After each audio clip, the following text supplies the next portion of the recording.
Bab 625. Clue Kerasukan. Raja Iblis sejati sadar ketika dalam keadaan sekarat. Dia tidak tega pedang ajaib yang ia ciptakan dalam 100 tahun itu hilang dan tidak diteruskan kepada generasi selanjutnya. Oleh karena itu, dia menggambarkannya pada dinding batu sebelum dia mati dan meninggalkan pesan terakhirnya. Jika tidak memiliki keterampilan yang cukup, maka jangan berlatih. Setelah Marco melihat itu, dia juga menghela nafas.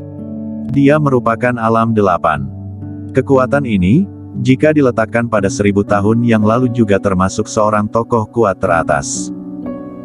Namun sekarang, dia malah tidak bisa berlatih metode mental dan pedang ajaib yang tertulis pada dinding batu. Dia juga orang yang malang, terperangkap di tempat ini selama ratusan tahun dan selalu berada dalam keadaan setengah gila setengah iblis. Clue tidak memiliki pikiran lain ketika melihat tulisan dan gambar pada dinding batu itu. Bahkan Marco pun tidak bisa berlatih, maka dia lebih tidak bisa berlatih. Kakek, mari kita cari jalan keluar secepat mungkin. Tidak tahu bagaimana dengan keadaan di luar, tidak tahu bagaimana dengan keadaan Kingston. Clue merasa cemas terhadap keadaan di luar dan mengkhawatirkan Kingston. Dia sangat ingin pergi dari tempat tersebut. Jangan cemas. Marco sedikit melambaikan tangannya dan berkata, Kingston sangat kuat sekarang dan dia telah memasuki tingkat alam ke-7. Tokoh kuat 8 alam di luar juga telah terluka, kekuatan mereka berkurang banyak, bahkan terdapat tim militer yang melakukan pemboman. Meskipun ada yang bertahan hidup, juga bukan merupakan lawan dari Kingston. Marco tidak mengkhawatirkan Kingston. Dia menunjuk tulisan pada dinding batu dan berkata, metode mental yang tercatat pada dinding batu itu adalah kumpulan buku latihan kultivasi Dao. Raja Iblis sejati selalu berada dalam keadaan setengah gila setengah iblis dan menderita penyiksaan dari darah kura-kura. Demi mengurangi rasa sakit, demi menahan darah ajaib, dia menciptakan serangkaian metode mental tersebut. Menurutku, kamu boleh berlatih. Clue ternodai oleh darah kura-kura. Marco juga khawatir selanjutnya dia akan kerasukan dan menjadi setengah gila setengah iblis seperti Raja Iblis sejati. Dan metode mental ini berguna baginya. Duduklah dengan kaki bersila. Marco memerintahkan. Oh. Clue duduk bersila di lantai. Marco berdiri di depannya dengan kedua tangan di belakang punggung dan berkata, ingatlah apa yang aku katakan. Kamu tidak perlu berlatih sekarang, karena kamu juga tidak memiliki kemampuan untuk berlatih. Hanya perlu ingat saja dan kedepannya baru berlatih. Aku mengerti. Clue mengangguk. Marco mulai mengajarkan Clue sesuai dengan yang tercatat di dinding batu. Clue mendengarkan dengan seksama. Dengan cepat, dia telah mengingatnya. Dia adalah petarung. Dia telah berlatih ilmu spiritual hitam dan juga telah berlatih teknik nafas rasi bintang yang diajarkan oleh Kingston. Sekarang, Marco juga telah memberitahunya metode berlatih dari kumpulan buku latihan kultivasi Dao dan dia seketika tahu bagaimana melakukan latihannya. Dia ingin mencobanya. Menurut metode mental, dia mengaktifkan energi Qi. Darah kura-kura di dalam tubuh diaktifkan dan memancarkan aura yang mengerikan sesuai dengan meridian yang bergelojak. Tubuhnya seketika memancarkan cahaya darah. Cahaya darah tiba-tiba muncul di dalam gua batu yang gelap ini. Apa yang sedang kamu lakukan? Marco menatap dinding batu dengan sangat fokus, ekspresinya tiba-tiba berubah ketika merasakan aura yang mengerikan dan berkata dengan menghentikan, berhentilah. Saat ini, Clue telah memasuki keadaan yang sangat misterius dan sama sekali tidak mendengar ucapan Marco. Marco dengan cepat mengetuk titik akupuntur Clue dan ingin dia berhenti. Namun, ketika tangannya menyentuh titik akupunturnya, dia merasakan kekuatan yang kuat menyebar dari tubuhnya dan dia terguncang serta terdorong sejauh beberapa meter. Ekspresinya terkejut dan berkata, aura yang sangat kuat. Dia sulit mempercayai kekuatan di dalam tubuh Clue akan sekuat itu. Clue hanyalah level tingkat alam dan dia adalah 8 alam yang hanya berjarak 1 langkah dari tangga surgawi. Namun sekarang, dia malah terguncang mundur. Dia menatap Clue dengan erat dan memperhatikan gerak-gerik Clue. Seluruh tubuh Clue memancarkan cahaya darah. Ah! Saat ini, ekspresinya tampak menyakitkan dan mengeluarkan suara teriakan tragis. Segera setelah itu, pembuluh darah biru menonjol di wajahnya dan sepasang bola mata hitam seketika berubah menjadi warna merah darah.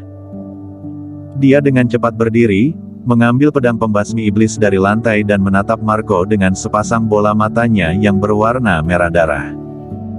Matanya sangat mengerikan, meskipun Marco juga tidak bisa menahan diri dan mundur beberapa langkah. Tangan Clue memegang pedang pembasmi iblis, mengangkat tangan dan membelai pedang, aura pedang yang berwarna merah darah menembak. Marco berdiri di tempat semula, dia mengangkat tangan dan sebuah kekuatan tenaga yang sangat kuat muncul di telapak tangannya. Kekuatan tenaga itu menyapu dan menghalangi aura pedang yang menembak datang. Segera setelah itu, tubuhnya berkilau dan seketika muncul di belakang Clue dan mengetuk beberapa titik akupuntur besar di punggungnya. Cahaya darah pada pupil Clue seketika menghilang, tubuhnya jatuh ke lantai dan kehilangan kesadaran. Marco berdiri di samping dan wajah tuanya berekspresi serius ketika melihat Clue yang jatuh ke tanah dan pingsan itu. Darah Tortura merupakan darah ajaib. Bahkan tokoh kuat seperti Raja Iblis sejati juga tidak mampu menahan kekuatan ajaib yang terkandung di dalam darah dan sekarang Clue juga ternodai oleh darah ajaib. Ini pasti bukanlah sesuatu yang baik. Dia mengangkat tangan dan energi Ki muncul pada telapak tangannya. Dia ingin membunuh Clue saat dia dalam keadaan pingsan, untuk mencegah dia tersiksa oleh darah ajaib ketika sadar kembali. Dia mengangkat tangan, namun terus tidak bertindak. Pada akhirnya, dia menghilangkan energi Ki pada telapak tangannya itu. Dia tetap tidak tega. Dia duduk di lantai dan menunggu Clue sadar. Clue segera sadar. Dia berdiri dari lantai dan menggosok pelipisnya, bertanya dengan ekspresi bingung, "Kakek, apa yang terjadi denganku?" Marco menatapnya dan bertanya dengan tenang, "Apakah kamu tidak ingat?" Aku tidak." Clue meraba kepalanya dan berkata, "Aku hanya mengingat bahwa aku sedang mendengarkan kakek mengajarkan kumpulan buku latihan kultivasi Dao dengan serius. Kemudian, aku sepertinya tertidur dan tidak mengingat apapun lagi." Marco tidak bisa menahan diri dan menarik nafas yang dalam. Tampaknya, darah Tortura memang jahat. Setelah kerasukan, ingatan pun tidak ada lagi. "Clue, kamu kerasukan tadi." Wajah tua Marco membawa rasa cemas dan berkata, "Seluruh tubuhmu memancarkan cahaya darah dan terdapat kekuatan yang sangat kuat di dalam tubuh. Kamu mengambil pedang pembasmi iblis dan hendak bertindak terhadap aku. Untungnya, energi Ki aku sangat kuat. Jika yang menghadapi kamu adalah seorang manusia biasa, dia pasti sudah mati di bawah pedangmu saat ini." Ah! Setelah Clue mendengarnya, dia ketakutan hingga berwajah pucat dan tubuhnya gemetaran. Apakah benar? Itu benar." Marco mengangguk dan berkata, "Dimulai dari sekarang, kamu jangan melakukan pelatihan, jangan mengaktifkan energi Ki. Begitu kamu mengaktifkan energi Ki, darah kura-kura di dalam tubuhmu akan terangsang dan kekuatan yang dahsyat akan meledak. Dengan pikiran dan konsentrasimu, kamu sama sekali tidak bisa mengontrol kekuatan darah kura-kura. Kamu akan kerasukan dan menjadi mesin yang hanya tahu membunuh." Ucapan Marco benar-benar membuat Clue ketakutan. Dia panik hingga hampir menangis. "Kalau begitu, bagaimana dengan ini?" Marco menarik nafas yang dalam dan berkata, "Kita hanya bisa pergi terlebih dahulu dan setelah kembali, kita lihat apakah bisa mengubah darahmu dan mengganti darah ajaib di dalam tubuhmu itu." Baik." Clue terus mengangguk. "Dan, pedang pembasmi iblis itu juga buangkan saja. Pedang tersebut terlalu jahat. Ini." Clue berekspresi kesulitan, dia merasa sayang untuk membuangnya. Karena dia merasa pedang tersebut sangat familiar, seperti suatu bagian dari tubuhnya sendiri dan dia tidak tega untuk membuangnya. "Kakek, pedang ini tidaklah jahat juga." Marco berkata dengan nada dingin, "Kenapa?" Ucapan kakek pun tidak ingin kamu dengarkan lagi.